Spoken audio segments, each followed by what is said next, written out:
नमस्कार दर्शक बंधु। आज आम यही भिडियो राष्ट्रपति द्रौपदी मुर्मू संघर्ष कहानी विषय जानिबा जे से केमिति राष्ट्रपति हेले। तो वीडियो को स्किप न करी शेष पर्यंत देखंतु। श्रीमती द्रौपदी मुर्मू भारतर प्रथम जनजाति महिला राष्ट्रपति और आम देशर प्रथम नागरिक। से 20 जून 1958 मसीह ओडिशार मयूरभंज जिला उपरबेड़ा गाँवर संताल जनजाति परिवार में जन्मग्रहण करते।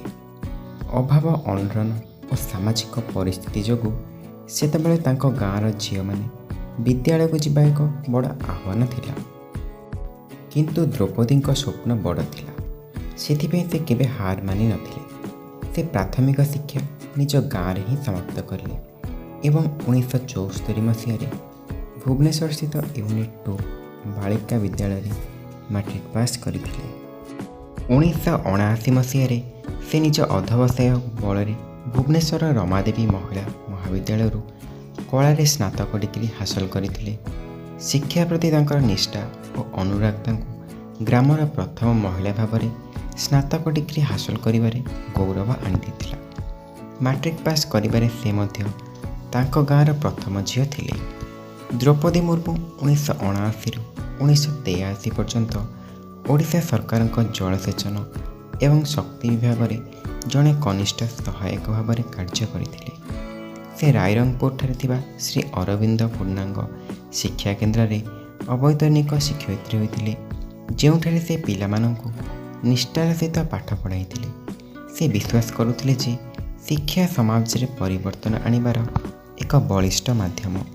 दया भाव और कर्तव्य परायणता पाई से विद्यार्थी मानकर आदर्श थिले।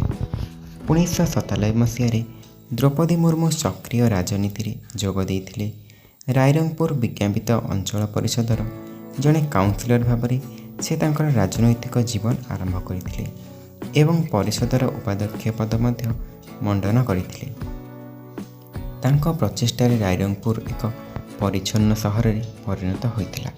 2000-2009 पर्यंत से रायरंगपुर ओडिशा विधानसभार सदस्य थिले। एही समय मध्य से परिवहन, वाणिज्य, मत्स्य चाष एवं प्राणी संपद भली गुरुत्वपूर्ण क्षेत्र में उन्नति आनिबा सहित जड़े सफल मंत्री भाव में कार्य करथिले। से निराडंबर तथा आध्यात्मिक जीवन यापन करती एवं गरीब तथा अवहेलित पई काम करने को बहुत भल पाती। लोक माने तांको कार्य दक्षता को सबुबले प्रशंसा करुले। 2007 मसीह से श्रेष्ठ विधायिका भाव में पंडित नीलकंठ पुरस्कार पाई। द्रौपदी मुर्मू 18 मई 2015 मसीह झारखंडर प्रथम महिला राज्यपाल भाव शपथ ग्रहण करते। से सेठारे आदिवासी संप्रदायर अधिकार सुरक्षा एवं शिक्षार उन्नति पाई अनेक कार्य करते। तांकर नेतृत्व एते प्रेरणादायक थिला जे 25 जुलाई 2022 से आम देशर 15तम राष्ट्रपति होबार सौभाग्य अर्जन करते। द्रौपदी मुर्मू जीवनी और कार्यशैली आमपाई गोटे प्रेरणादायक।